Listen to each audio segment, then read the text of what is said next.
Hey guys, this is Julian doing the daily trade monitoring. We're gonna start with Friday's trade picks and basically just follow up on those ones. There were a lot of trades on Friday, and honestly, I didn't do a lot of these ones myself, but I got into this one, and it actually worked out very, very well. The Euro JPY. I actually just took it for 1 TP because I was just confident for this level, but in fact it would have made all the way to a TP2 as well, as you can see here just beneath here. So very unexpected, but I mean it worked out very, very, very well. So anyway, let's get back to these. The start of the list, I have here the Euro JPY. Let's have a look at that one first. Back then I talked about something called above 114.49. Let's see if it triggered or not. Okay.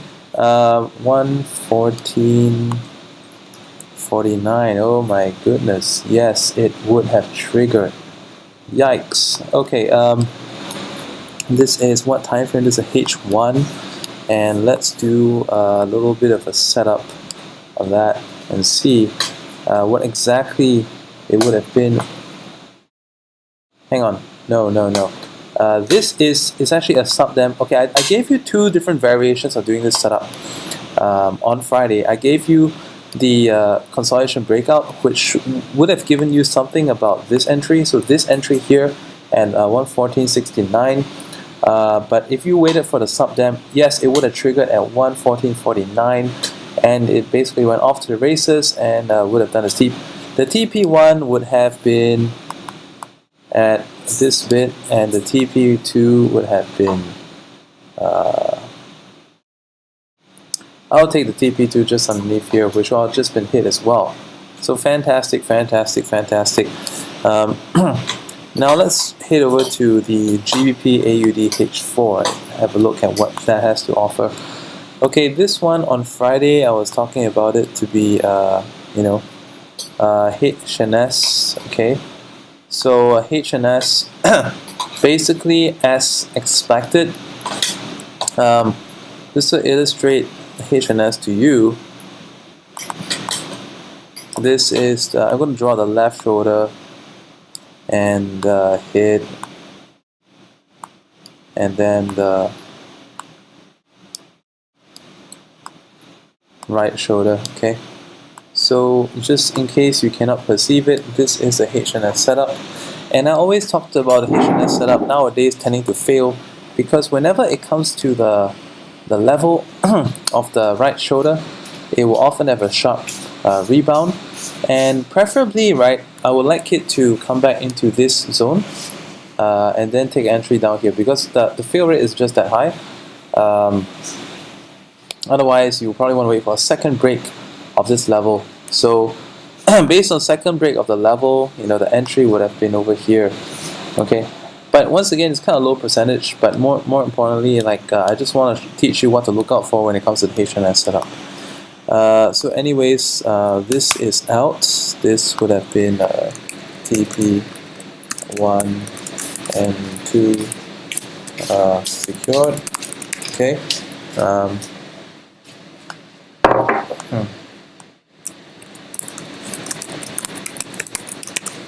Okay, and USD CAD.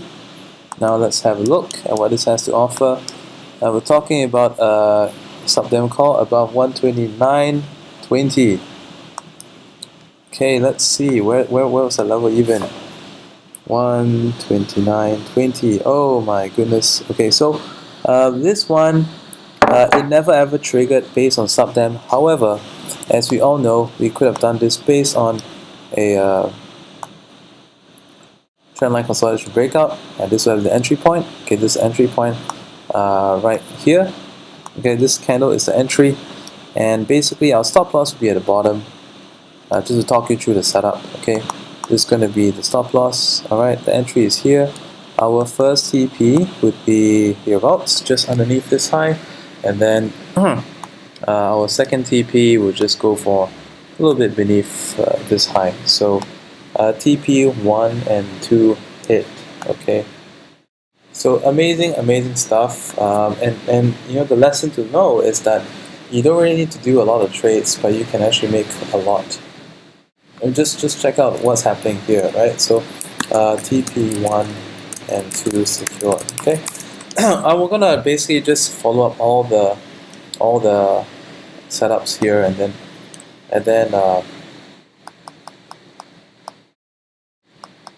we'll see, basically what else can we look at. Where do I have the Aussie Canadian? Okay, let me put. Oh shoot! All right, this is a setup. Okay, let's get into that in a bit. All right, let's get into this one in a bit.